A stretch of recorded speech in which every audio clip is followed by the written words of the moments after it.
Here's how you know your wife's cheating. She starts scheduling interventions for your personality at bars she never let you inside before. I'm Nick Carroway, 34, freelance copywriter, and apparently the kind of husband who needs professional help from his wife's drinking buddies. It's Tuesday night, 7:30, and Vanessa's standing in our hallway mirror, applying lipstick like she's preparing for a photo shoot. Red dress, the expensive one I bought her for our anniversary 2 years ago. She hasn't worn it for me since. Where exactly are we going again? I ask, watching her from the kitchen doorway. Our house is a fixer-upper in the older part of town, the kind of place where the neighbors still wave and the mortgage payments don't require selling organs. I told you it's a surprise. She caps the lipstick, checks her teeth, perfect smile, practiced in 1,000 bathroom mirrors. Just trust me, Nick. For once. That phrase, for once, it's been showing up a lot lately. Like I'm the problem in our marriage. Like I'm the one who started coming home late, taking mysterious phone calls, password protecting everything electronic in the house. Should I change? I'm wearing jeans and a button-down, standard Tuesday uniform. You look fine. She doesn't turn around. In the mirror, I can see her checking her phone. Someone's texting her, making her smile that secret smile I haven't seen directed at me in months. The drive downtown takes 15 minutes. Vanessa's unusually chatty, talking about work, her boss, the weather. Nervous energy radiating off her like heat from asphalt. She directs me to park outside Morrison's, an upscale cocktail place with exposed brick and overpriced whiskey. The kind of establishment that makes my wallet nervous. Vanessa, what's going on? Just come inside, Nick. Please. The hostess knows her by name. We're led to a corner booth where 3 people are already waiting, drinks half finished, looking like they've been rehearsing lines.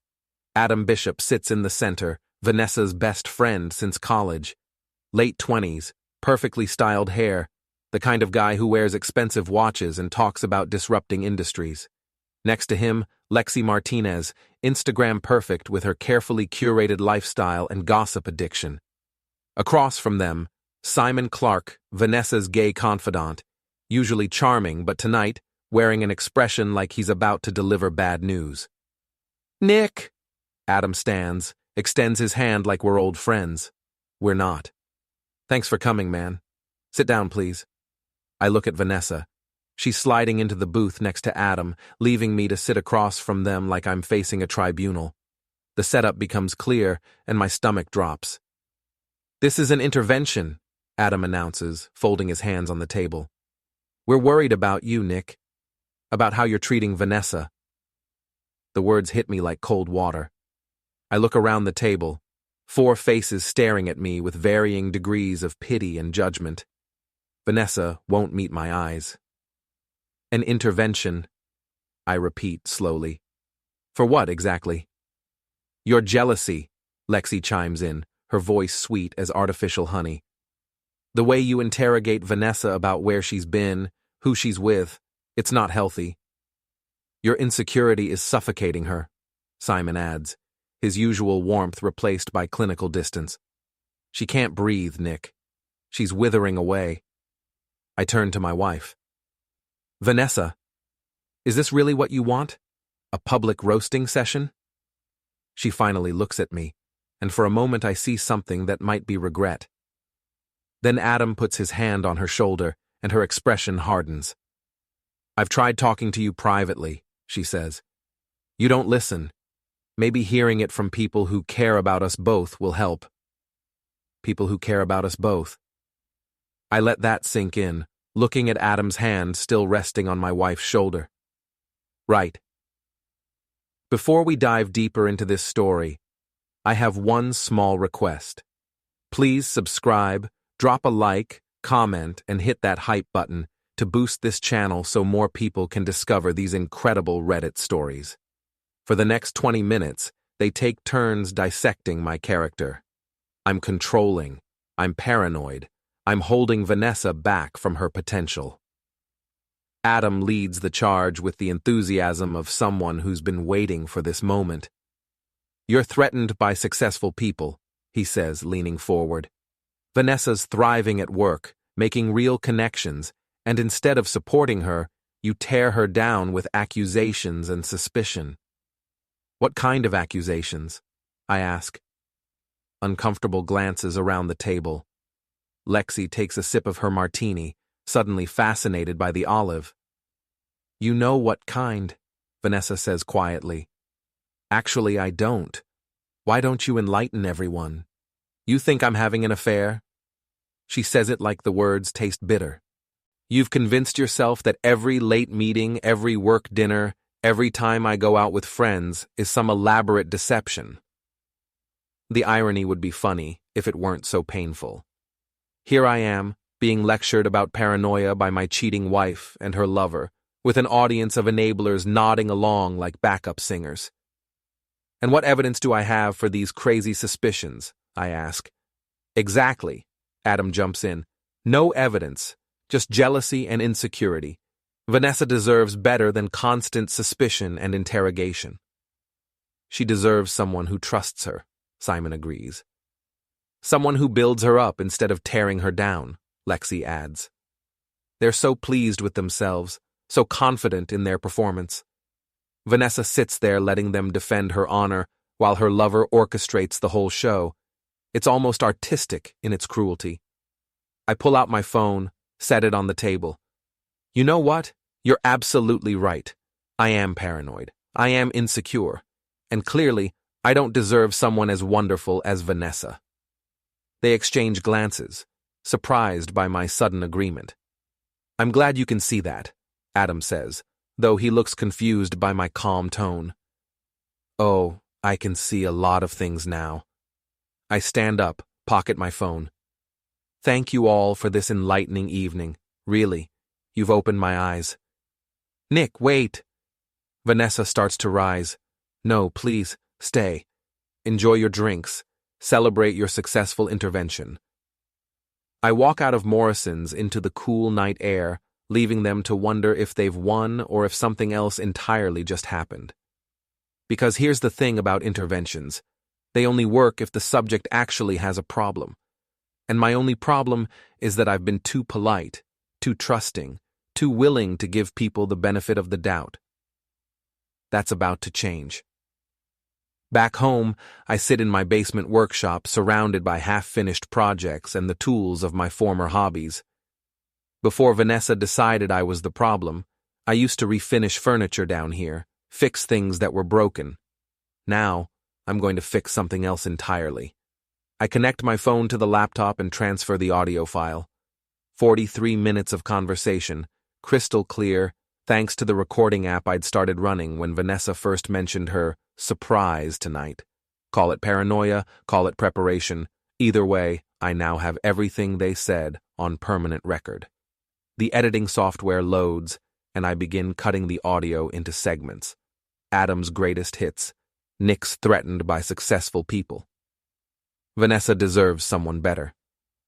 No evidence, just jealousy and insecurity. Each quote time-stamped and labeled with the speaker's name. Then there's Lexi's contribution. His insecurity is suffocating her. And Simon's. She can't breathe. She's withering away.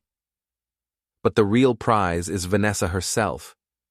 You think I'm having an affair, followed immediately by Adam's passionate defense. The timing is beautiful. He jumps in so quickly, so protectively, that even a casual listener would raise an eyebrow. I work until 3 in the morning, creating a highlight reel that tells the real story. Not the one they intended, but the one hidden in their word choices, their timing, their obvious familiarity with each other's talking points. This wasn't an intervention. It was a coordinated attack designed to make me doubt my own perceptions. Wednesday morning, Vanessa sleeps late. She stumbled in around midnight, claiming they went for coffee after I left. Coffee that apparently required freshening her lipstick and changing her perfume. But who am I to question such things? I'm just the paranoid husband. I spend the day researching. Adam Bishop, tech entrepreneur, founder of a startup that connects local businesses with social media influencers. His LinkedIn profile is a masterpiece of corporate speak and humble bragging. His Instagram shows a carefully curated lifestyle of expensive restaurants, weekend trips, and professional networking events. What's interesting is how often Vanessa appears in the background of his posts. A hand reaching for a wine glass at a business dinner, a reflection in a restaurant window during a client meeting, her laugh captured in a video from a networking event I was never invited to. I screenshot everything, organize it by date. The pattern becomes clear when laid out chronologically. Their relationship has been escalating for months, hidden in plain sight behind the veneer of professional friendship. My phone buzzes. Text from Rob Patterson, my oldest friend, and the only person in this town who still tells me the truth. Heard about last night. You okay? Rob owns a garage on the south side, fixes cars and minds his own business. We've known each other since high school, back when things were simpler and people said what they meant. I call him. How did you hear about last night? Lexi posted about it on Instagram. Some cryptic thing about supporting friends through tough conversations with a photo of her martini. Want to talk? Yeah, but not over the phone. We meet at Murphy's Diner, a place that serves actual food to actual people who work for a living. Rob's already in a corner booth, coffee cooling in front of him, grease under his fingernails from an honest day's work. So, he says as I sit down, intervention, huh? Apparently I'm a controlling, jealous husband who doesn't deserve his wonderful wife. And what do you think about that assessment? I think they're right about one thing: I don't deserve this. But not in the way they meant. I show him the screenshots, play him selected clips from the audio. Rob listens without judgment, occasionally shaking his head or making small sounds of disgust. This is some elaborate nonsense, he says finally. They really think you're that stupid? Evidently. So what are you going to do about it? That's the question, isn't it? The old Nick would probably internalize their criticism, wonder if maybe they had a point, try harder to be the husband Vanessa claimed to want. But the old Nick didn't have 43 minutes of audio proving that his wife and her friends were gaslighting him with surgical precision. I'm going to give them exactly what they asked for, I tell Rob. Which is? A better version of myself. More confident, less paranoid, completely trusting of my wife's friendships and professional relationships. Rob grins. That sounds ominous. Does it? I'm just taking their advice. They wanted me to stop being suspicious, so I'm going to stop being suspicious. I'm going to be the most trusting, understanding husband they've ever seen. Thursday evening, I implement phase 1. Vanessa comes home from work, and I greet her with a smile and a glass of wine. How was your day? I ask, genuinely interested. She eyes me suspiciously. Fine. You seem different. I've been thinking about what everyone said Tuesday night. You were right, all of you. I have been paranoid and controlling, and I'm sorry. Really? Really. From now on, I'm going to trust you completely. No more questions about where you're going or who you're with. You're an adult, and you deserve to live your life without constant interrogation from your insecure husband. She softens, moves closer. Nick, that means so much to me. I know. And I want you to know that I think Adam is great. Really. He's obviously a good friend to you, and I was wrong to be threatened by that friendship. He is a good friend. One of the best. I can tell. The way he defended you Tuesday night, it was really touching. You're lucky to have someone who cares about you that much. She beams, completely missing the subtext. I'm so glad you can see that now. Oh, I see everything clearly now. In fact, I was thinking maybe we should have Adam over for dinner this weekend. And Lexi and Simon too. I owe them all an apology for being such a difficult husband. That would be wonderful, Nick. I'll text them right now. She pulls out her phone, and I watch her type with the enthusiasm of someone who thinks she's won. The response from Adam comes back immediately. He'd love to come to dinner. So would the others. They're probably curious to see if their intervention actually worked, if they've successfully trained me to be a more compliant husband. They have no idea what they're walking into. Saturday night, our dining room is set for 6. I've cooked all afternoon: roast chicken, garlic potatoes, green beans, fresh bread. The kind of meal that says, gracious host and reformed husband. Vanessa flits around, arranging flowers and adjusting place settings, excited to show off her newly cooperative spouse. You've outdone yourself, she says, sampling the potatoes. Everything smells amazing. I want tonight to be perfect, a fresh start for all of us. The guests arrive at 7, bearing wine and cautious optimism. Adam looks particularly pleased with himself, like a therapist whose patient has finally achieved a breakthrough. He's dressed casually expensive, designer jeans and a sweater that probably cost more than my monthly grocery budget. Nick, this is incredible, he says, surveying the spread. You really went all out. Least I could do after Tuesday. I owe you all a serious apology. We settle around the table, and I play the perfect host. Wine flows, conversation sparkles, and gradually everyone relaxes. I ask Adam about his business, compliment Lexi on her latest Instagram post, thank Simon for being such a good friend to Vanessa. By the second bottle of wine, they've forgotten to be cautious around me. I have to say, Adam announces, gesturing with his fork, this is exactly what we hoped would happen. You seem like a completely different person, Nick. I feel like a different person. You really opened my eyes Tuesday night. Sometimes it takes hearing hard truths from people who care about you, Simon adds. Absolutely, and I can see how much you all care about Vanessa. Especially you, Adam. The way you spoke about her. It was really moving. Adam and Vanessa exchange a quick glance.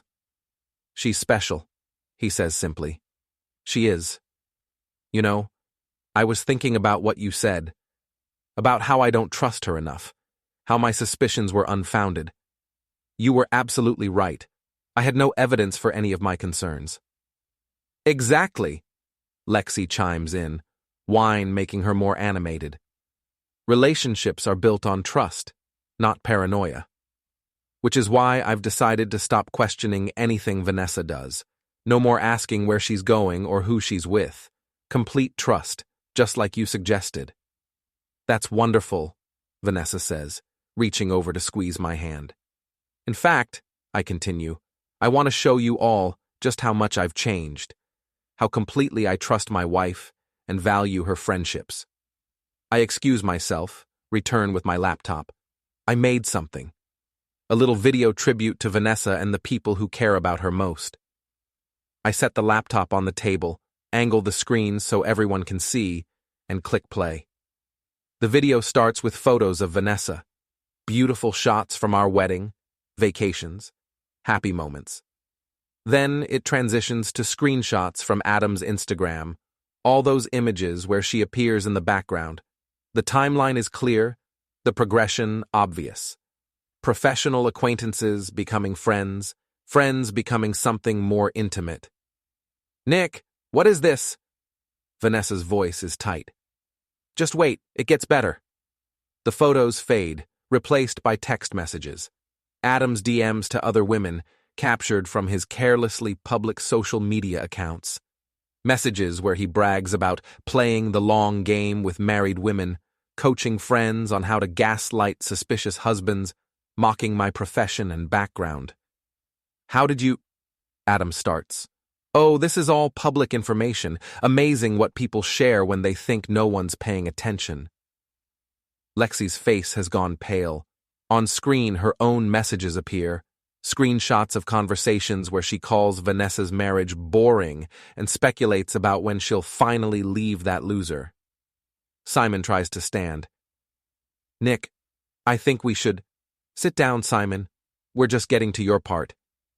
His messages are the most damaging. Detailed complaints about being used by Vanessa, resentment about playing the supportive friend while she throws her marriage away for some tech boy with daddy issues. The video ends with audio from Tuesday night, the highlights reel I'd prepared. Their own voices, crystal clear, discussing my character flaws and Vanessa's right to better treatment. But edited together, with proper context, it sounds exactly like what it was, a coordinated attack designed to make me question my own perceptions. The dining room falls silent except for the laptop fan whirring. 6 faces around the table, 4 of them stricken with varying degrees of horror and embarrassment. "So," I say cheerfully, "who wants dessert?" Adam finds his voice first. "You recorded us? That's illegal." Actually, it's not. Single-party consent state. I was part of the conversation, so I can record it legally. I checked with a lawyer friend. "You're insane," Lexi whispers. "No, I'm thorough. There's a difference." Vanessa stands abruptly, her chair scraping against the floor. "How long have you been planning this?" "Since Tuesday night. You wanted me to be less suspicious, more trusting. So I decided to trust the evidence instead of trusting people who lie to my face." "We were trying to help you." "Were you?" "Because it looked a lot like you were trying to gaslight me into accepting my wife's affair." The word hangs in the air like smoke. Adam's jaw tightens, and I can see him calculating responses, looking for a way to salvage the situation. "There's no affair," he says carefully. "Of course not. Just like there was no coordination for Tuesday's intervention. Just like these screenshots of you two at restaurants and hotels are all innocent business meetings. Just like the fact that you know her coffee order, her favorite wine, and her work schedule better than I do is completely platonic." I close the laptop, stand up slowly. "Here's what's going to happen. You're all going to leave my house now. You're going to think very carefully about whether you want this video to have a wider audience. And Vanessa, you're going to decide whether you want to have an honest conversation about our marriage or if you'd prefer to keep playing games." Simon bolts first, mumbling apologies as he heads for the door. Lexi follows, shooting venomous looks over her shoulder. Adam lingers, clearly wanting to say something, but Vanessa shakes her head slightly. "This isn't over," he tells me quietly. "You're right. It's not." After they leave, Vanessa and I stand in our dining room surrounded by the ruins of what was supposed to be a reconciliation dinner. She looks smaller somehow, deflated. "What do you want from me?" she asks. "The truth would be a nice start." "You want the truth? Fine. Yes, Adam and I have gotten close. Yes, maybe it's crossed some lines, but nothing physical has happened. Yet." She doesn't deny it. "I felt like I was disappearing in this marriage, Nick. Like I was becoming invisible. Adam sees me, appreciates me, makes me feel alive again. And staging an intervention to convince me I was paranoid seemed like the best way to handle those feelings. That was his idea. He thought if you could see how your behavior was affecting me, you might change. His idea. Of course it was." We stare at each other across the table, the remains of dinner growing cold between us. 3 years of marriage, and it's come to this. My wife defending her emotional affair while her lover's fingerprints are all over the manipulation that nearly made me doubt my own sanity. "What happens now?" she asks. "Now you decide what you want, and I decide what I'm willing to accept. But the games are over, Vanessa. No more gaslighting, no more interventions, no more pretending I'm crazy for noticing what's right in front of my face." She nods slowly, tears starting to form. "I need time to think." "Take all the time you need, but understand that I'm done being the villain in your story. If you want out of this marriage, have the courage to say so. Don't try to manipulate me into being the bad guy who drove you away." She goes upstairs without another word, leaving me to clear the table and wash the dishes. Outside, it started to rain, and I can hear it pattering against the windows like applause. The intervention was supposed to fix me. Instead, it fixed everything else. Sunday morning, Vanessa's gone. No note, no explanation, just an empty closet and a missing suitcase. Her car's not in the driveway, and her phone goes straight to voicemail. I'm not surprised. She needs space to figure out her next move, probably with Adam's guidance. I make coffee and check my phone. 3 missed calls from Simon, 2 from Lexi, and a string of angry texts from Adam calling me manipulative and threatening legal action. The irony is rich enough to spread on toast. Rob calls around noon. Heard you had quite the dinner party last night. News travels fast. Lexi's been posting cryptic messages about toxic people and emotional manipulation all morning. Simon called me crying, said you ambushed them with some kind of revenge video. I showed them evidence of their own behavior. If they feel ambushed by the truth, that's their problem. Where's Vanessa? Gone. Probably planning her next move with her boyfriend. You okay? That's the strange thing. I am okay. Better than okay, actually. For months I've been questioning my own perceptions, wondering if I was losing my mind, making excuses for behavior that should have been inexcusable. Now I have clarity, and clarity feels like freedom. I'm good, Rob. Really. What's your next play? I wait. Let them make the next move. They wanted to play games, so now we play by my rules. Monday morning brings the first real consequence. Mrs. Greeley, our 70-something neighbor with a talent for knowing everyone's business, appears at my door with a casserole and an expression of concern. Nick, dear, I saw Vanessa leaving yesterday with her suitcase. Is everything all right? Mrs. Greeley has lived on our street for 40 years. She knows which marriages are happy, which teenagers are sneaking out, and which residents are having affairs before the participants figure it out themselves. She's also surprisingly tech-savvy for her age and has strong opinions about people who mistreat their neighbors. We're having some difficulties, I tell her honestly. I see. Well, if you need anything, you just let me know. I've always liked you, Nick. You're one of the good ones. Thank you, Mrs. Greeley. That young man who's been visiting Vanessa while you're at work, though, he has shifty eyes. Never trust a man who won't make eye contact when you wave hello. My coffee cup freezes halfway to my mouth. Young man? Fancy car, expensive clothes, comes by Tuesday and Thursday afternoons usually. Sometimes stays for hours. I assumed you knew. Tuesday and Thursday afternoons. My regular client meetings across town, the ones that keep me out of the house from 2 to 6. Adam's been coming here to my home while I'm working to pay the mortgage. Mrs. Greeley, you don't happen to remember when these visits started, do you? Oh, months ago. Spring, I'd say. Right around when Vanessa started dressing up on weekdays. The timeline clicks into place. The affair's been physical for months, conducted in my own house while I'm earning money to support the wife who's been systematically gaslighting me with her lover's help. Would you be willing to write that down? What you've observed, I mean. Just the facts, dates, if you remember them. Of course, dear, I keep a diary, force of habit from my teaching days. I can give you exact dates and times. God bless retired school teachers and their meticulous record-keeping. Tuesday afternoon, I'm supposed to be at a client meeting. Instead, I'm parked 3 blocks away, watching my house through binoculars Rob borrowed from his hunting gear.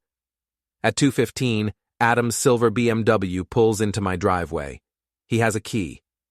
I watch him let himself into my house like he owns it, and something cold settles in my chest. This isn't just an emotional affair that crossed physical lines. This is a full-scale invasion of my life, conducted with calculated precision while they convinced me I was paranoid for noticing. My phone buzzes. Text from Vanessa. Need to talk. Can you meet me at Morrison's tonight at 7? Morrison's. The scene of the intervention. She wants to meet on territory that holds significance, probably hoping the setting will give her some psychological advantage. I text back, sure, see you there. But I have no intention of walking into another ambush. If Vanessa wants to talk, we'll talk on my terms. That evening, I arrive at Morrison's early and speak with the manager, a sharp-eyed woman named Carol, who's been running the place for 15 years. I explain that I'm expecting a difficult conversation with my estranged wife and her friends, and I'd appreciate it if she could seat us somewhere visible to other patrons. Carol's seen enough marital drama to understand the subtext. Table 12, she says. Right in the center of the dining room. Good acoustics if anyone raises their voice. Vanessa arrives at 7 sharp, alone but nervous. She's dressed carefully, not seductive, but not apologetic either. Professional armor for a difficult negotiation. Thank you for coming, she says, sliding into the booth across from me. Of course, we need to talk. About Saturday night, about Adam having a key to our house. Her face goes white. How did you— Mrs. Greeley is very observant. Tuesday and Thursday afternoons, Vanessa. In our bed, I assume. She can't meet my eyes. Nick, please. How long has he had the key? Since May. 4 months. 4 months of him coming and going like he lives there, sleeping with my wife in the bed I paid for, probably laughing about what a fool I am. Here's what's going to happen, I tell her, keeping my voice level and calm. You're going to give me that key back. You're going to move out of the house permanently. And you're going to stop pretending this is about my jealousy or controlling behavior. I never meant for it to go this far. Yes, you did. The intervention, the gaslighting, convincing me I was losing my mind. That was all planned, Vanessa. You and Adam decided it was easier to destroy my sanity than to have an honest conversation about your marriage. It wasn't like that. It was exactly like that. You wanted out, but you wanted me to be the bad guy. You wanted to leave with your reputation intact, maybe even with some sympathy for putting up with such a paranoid, controlling husband. She's crying now, quiet tears that don't quite seem genuine. What do you want from me? Nothing. I want you to live your life with Adam, and I want you to leave me alone. No more games, no more manipulation, no more trying to rewrite history to make yourself the victim. And if I don't? I slide a manila envelope across the table. Then everyone gets to see the evidence. Your employer, your family, Adam's business partners, everyone in our social circle. Screenshots, audio recordings, Mrs. Greeley's testimony about the affair timeline. All of it. She opens the envelope, scans the contents. Her hands are shaking. This is blackmail. No, this is documentation. The blackmail would be if I demanded money or favors in exchange for keeping quiet. I'm not asking for anything except honesty and distance. You're trying to ruin my life. I'm trying to save what's left of my own. She closes the envelope, wipes her eyes. I'll need time to find a place. You have 2 weeks. And Vanessa, get that key back from Adam. If I find out he's been in my house after tonight, the evidence goes public immediately. I leave her sitting in the booth, staring at the envelope that contains the wreckage of her carefully constructed narrative. The other diners are pretending not to watch, but I can feel their attention like heat from a fire. Outside, the evening air feels clean and cool. My phone rings. Rob. How'd it go? She's moving out. It's over. You sound relieved. I am. For the first time in months, I know exactly where I stand. What about Adam and the others? I look back through the restaurant window. Vanessa's on her phone, probably calling for backup, for comfort, for someone to tell her she's not the villain in this story. They'll make their next move soon enough, and when they do, I'll be ready. The war's not over, but I've won the first real battle, and that feels like progress. Wednesday morning, Adam shows up at my door. No fancy car this time. He's walked from wherever he parked, probably trying to avoid Mrs. Greeley's vigilant documentation. His usual polished appearance has cracks in it, wrinkled shirt, unshaven jaw, eyes that haven't seen much sleep. We need to talk, he says without preamble. Do we? You can't just destroy people's lives because your marriage failed. I almost laugh. Is that what I'm doing? That video, those screenshots, you violated our privacy to create some revenge fantasy. I documented your behavior using information you made publicly available. If you're embarrassed by what I found, maybe you should have been more careful about what you shared. He steps closer, trying to use his height advantage to intimidate me. Vanessa told me about your ultimatum, the threats, the blackmail. Not threats, consequences, and not blackmail, just honesty. You two spent months gaslighting me, and now you're upset that I have evidence of it. You're sick, Nick. This obsession with proving you were right, it's pathological. The word choice is interesting. Pathological. Like he's been researching, maybe talking to someone about how to frame my behavior as mental illness. The same playbook they used for the intervention, just with higher stakes. Here's what's going to happen, Adam continues. You're going to delete that video, destroy those screenshots, and leave us alone. In return, we won't file charges for harassment and invasion of privacy. What charges? Everything I have is legally obtained. Recording people without consent. Single-party consent state. I was part of every conversation I recorded. Stalking then. Following Vanessa. Monitoring her activities. Observing my own wife's behavior isn't stalking. Try again. His jaw tightens. He's running out of legal threats, which means he's about to escalate to personal ones. Right on schedule. You think you're so smart, he says quietly. But you have no idea what you're messing with. I have resources, connections. I can make your life very difficult. More difficult than having my wife cheat on me in my own house while her lover convinces me I'm paranoid for noticing? I doubt it. This isn't over. You're right, it's not. He leaves, and I watch him walk down the street with the careful gait of someone trying not to look like he's fleeing. Through her window, Mrs. Greeley gives me a thumbs up. Apparently, she witnessed the whole confrontation. Thursday brings escalation. I'm working in my home office when my laptop starts acting strangely. Programs opening and closing, files moving around. Someone's accessed my system remotely, probably looking for the evidence files. Too bad for them, I'm not stupid enough to keep originals on a networked computer. The cyber attack is clumsy, amateur hour stuff. Whoever Adam hired to hack me isn't very good at their job, and they've left digital fingerprints everywhere. I document everything, screenshot the intrusion attempts, and forward copies to Rob's cousin who works in IT security. This is definitely illegal, he tells me over the phone. Computer fraud, unauthorized access, probably a few federal crimes mixed in. You want to press charges? Not yet, but keep the evidence safe. Friday afternoon, the harassment campaign begins in earnest. My business email gets flooded with spam. My phone number appears on Craigslist ads offering free furniture, generating dozens of calls from strangers. Someone posts fake negative reviews of my freelance services on multiple platforms. It's all traceable, all documented, all building towards something bigger. Adam's not just trying to silence me.